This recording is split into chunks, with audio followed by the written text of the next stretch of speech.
Hi friends, ఈరోజు నేను బిర్యానీలోకి సాల్నా చేస్తారు కదా, అదేవిధంగా ఇప్పుడు నేను దాల్చా చేశాను.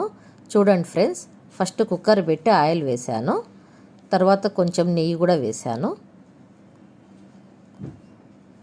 తర్వాత కొంచెం కాగినాక ఆనియన్ వేశాను. ఆనియన్ కొంచెం వేగిన తర్వాత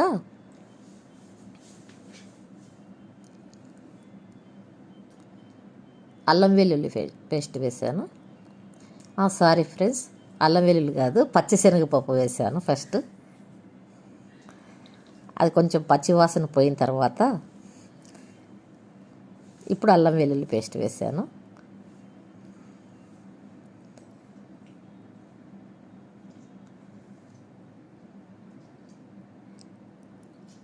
కట్ చేసుకునే టమోటాలు